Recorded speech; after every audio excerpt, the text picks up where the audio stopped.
يا ترى كم مرة الحلم كبر جوانا؟ حلم بمشروع صغير يمكن يبدأ من البيت ويكبر معانا واحدة واحدة. أو حتى حلم إننا نفهم نفسنا أكتر، نلاقي راحتنا كده وسط زحمة الدنيا دي. بالظبط. والمشكلة إن أوقات كتير بنلاقي القلق أو الإحساس إننا مش كفاية بيوقفنا في مكاننا.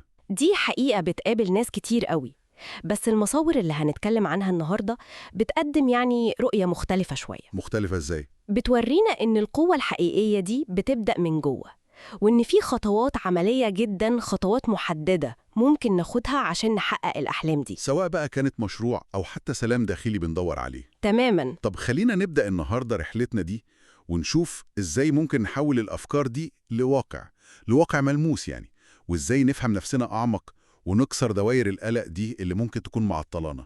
نبدأ منين طيب؟ خلينا نمسك أول حلم، الحلم العملي، حلم المشروع ده.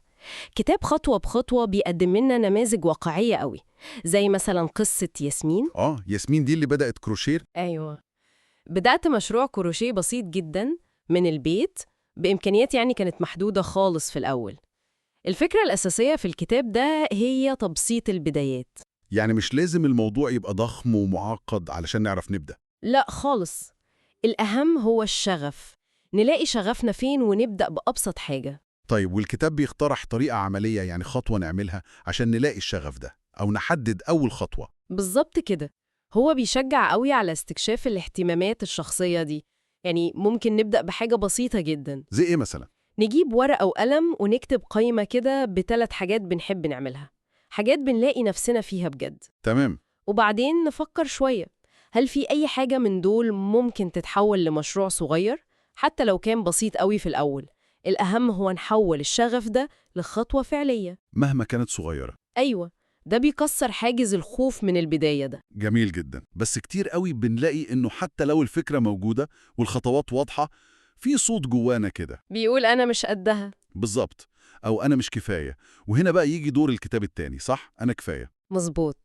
وهنا بقى بتيجي أهمية الإيمان بالذات اللي بيركز عليها كتاب أنا كفاية. الكتاب ده بيوضح فكرة جوهرية قوي، اللي هي إن قيمتنا كبني آدمين مش مرتبطة بنجاحنا في شغل أو مشروع، ولا بشكلنا، ولا حتى برأي الناس فينا. لأ، قيمتنا دي نابعة من جوانا. زي مثلا قصة هالة اللي بيحكيها الكتاب، كانت دايما بتدور على الكمال وبتحس إنها مقصرة مهما عملت. طيب والكتاب بيقدم حل إزاي للمشكلة دي، الإحساس بالنقص ده؟ بيعلمنا إن القبول الحقيقي للذات، نقبل نفسنا بمميزاتنا وبعيوبنا وبنقط ضعفنا كمان، هو ده أساس الثقة والراحة النفسية. بس ده مش معناه إننا ما نغيرش وما نطورش من نفسنا؟ لا طبعا، بس معناه إننا نبدأ من نقطة حب وقبول لنفسنا زي ما احنا دلوقتي. الكتاب بيقدم تمارين وأفكار بتساعدنا نلاحظ أفكارنا السلبية دي ونبدأ نغيرها بقناعات إيجابية. أساسها أنا كفاية زي ما أنا. بالظبط، قيمتنا ثابتة ومش محتاجة إثبات من بره. ده كلام مهم قوي وبيلمس وتر حساس عند ناس كتير فعلا. بس في عقبة تالتة ومهمة برضو ممكن تقف في طريق كل ده: القلق. القلق. القلق اللي ممكن يشل تفكيرنا ويمنعنا ناخد أي خطوة لقدام. كتاب تفكيك دايرة القلق بقى بيتكلم في النقطة دي تحديداً. فعلا، كتاب تفكيك دايرة القلق للدكتور جادسون برور، وهو طبيب نفسي وعالم أعصاب كمان، بيقدم نظرة علمية وعملية جدا لموضوع القلق ده. علمية وعملية إزاي؟ بيقول إن القلق ده في أصله عبارة عن عادة المخ اتعود عليها، زي أي عادة ليها حلقة بتتكرر. حلقة إزاي يعني؟ بتبدأ بمحفز معين، موقف أو فكرة. المحفز ده بيقودنا لسلوك معين، زي الأكل العاطفي أو التفكير الزيادة قوي، أو حتى الهروب من الموقف. والسلوك ده بيدينا إحساس مؤقت بالراحة. أيوة، اللي بنسميها مكافأة وهمية. المكافأة دي وهمية ليه بقى؟ وليه مهم قوي إننا نفهم الدايرة دي؟ هي وهمية لأنها مش بتحل المشكلة الأصلية خالص، بالعكس ممكن تسبب مشاكل تانية على المدى الطويل. الدكتور برور بيشرح إن فهم الدايرة دي هو أول وأهم خطوة عشان نكسرها. نكسرها إزاي؟ بالمقاومة؟ لا، مش بالمقاومة، أو إننا نحاول نكبت القلق، لأن ده ممكن يزوده أصلاً، لكن بحاجة تانية خالص: الوعي والفضول. الوعي والفضول يعني إيه؟ إزاي يعني؟ بدل ما نهرب من إحساس القلق أو نزقه بعيد، نبدأ نلاحظه، نسأل نفسنا بفضول كده من غير لوم، هو أنا حاسس بإيه دلوقتي بالظبط؟ مم. طب إيه اللي حصل خلاني أحس الإحساس ده؟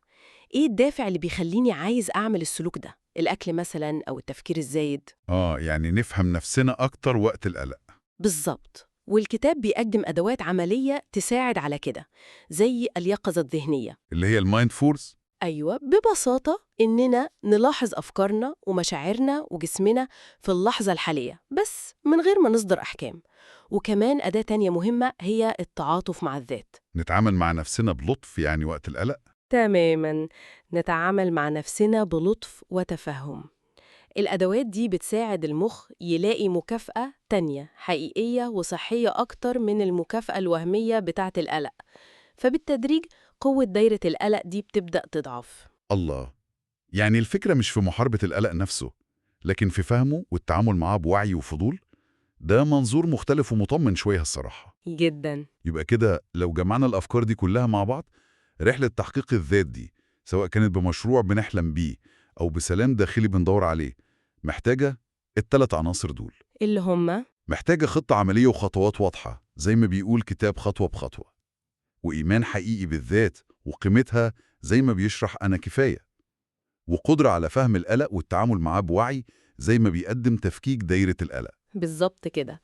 المصادر دي بتقدم نقدر نقول خريطة طريق متكاملة، كل كتاب بيغطي جانب مهم في الرحلة دي. وفي كمان باقة مجمعة، صح؟ أيوة، وللناس اللي حابة تتعمق أكتر في كمان باقة مجمعة بتضم الكتب الثلاثة دول، ومعاها كتب تانية مفيدة جدا عن إدارة الوقت وبناء العادات الإيجابية، يعني بتقدم مجموعة أدوات شاملة أكتر. طيب بالإضافة للكتب والباقة، لو حد حاسس إنه محتاج دعم أكتر، دعم متخصص وتوجيهي. أكيد ده متاح. في كمان خدمات دعم إضافية ممكن الواحد يستفيد منها، زي استشارات متخصصة في التسويق للمشروعات الناشئة، أو حتى لو المشروع قائم بالفعل. أو استشارات لتطوير المشاريع القائمة بالفعل، أو حتى ودي مهمة قوي، استشارات للمساعدة في تأسيس مشروع جديد من الصفر خطوة بخطوة. يعني في مساعدة متاحة لكل مرحلة. بالظبط. دي كلها موارد ممكن تساعد في تطبيق الأفكار دي على أرض الواقع وتشوف نتائج ملموسة. ممتاز. يبقى أي شخص مهتم يعرف تفاصيل أكتر عن كتاب خطوة بخطوة أو الباقة اللي فيها 5 كتب دي، أو حابب يستفيد من الاستشارات المتخصصة سواء في التسويق أو تطوير المشاريع أو حتى تأسيسها من الأول خالص، يقدر يستفسر ويتواصل، هيلاقي الدعم المناسب لرحلته الخاصة بيه. أكيد. الرحلة دي أصلاً رحلة مستمرة، رحلة اكتشاف وفهم وتطور، وكل خطوة بناخدها مهما كانت تبان صغيرة بنتعلم فيها أكتر عن نفسنا وعن قدراتنا الحقيقية. وعن إمكانياتنا اللي ممكن تكون أكبر بكتير مما كنا نتخيل. بالظبط كده. سؤال أخير يبقى مع كل حد بيسمعنا النهاردة، يا ترى إيه هي أول خطوة صغيرة قوي ممكن أي واحد فينا ياخدها النهاردة عشان يقرب ولو خطوة واحدة بس من حلمه أو من الإحساس العميق ده بأنا كفاية؟ سؤال يستحق التفكير.